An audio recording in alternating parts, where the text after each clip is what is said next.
એક તરફ વડાપ્રધાન નરેન્દ્ર મોદી દ્વારા એક પેડ માં કે નામ અંતર્ગત વૃક્ષારોપણને પ્રોત્સાહન આપવામાં આવી રહ્યું છે, ત્યારે સુરતના ઉધના ઝોનમાં વૃક્ષો કાપવાની ઘટના સામે આવી છે.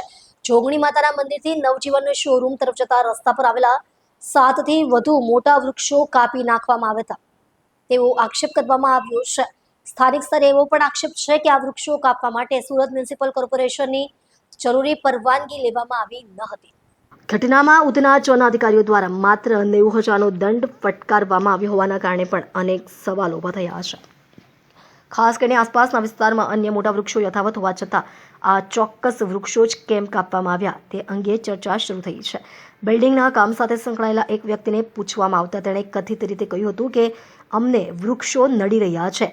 આ જવાબ બાદ વધુ એક ગંભીર સવાલ ઊભો થાય છે કે શું કોઈને વૃક્ષો નડતા હોય તો પરવાનગી લીધા વિના વૃક્ષ કાપી નાખવા અને બાદમાં દંડ ભરી દેવાની છૂટ છે. સ્થાનિકોમાં ચર્ચા છે કે વૃક્ષ કાપો, પેનલ્ટી ભરો જેવી માનસિકતા પર્યાવરણ માટે કેટલા ગંભીર પરિણામો લાવી શકે છે.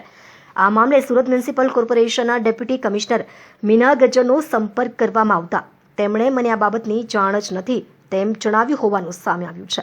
હવે સવાલ એ છે કે નિયમોનું ઉલ્લંઘન કરીને વૃક્ષો કાપવામાં આવ્યા હોય તો માત્ર દંડ પૂરતો છે કે જવાબદારો સામે વધુ કડક કાર્યવાહી થશે?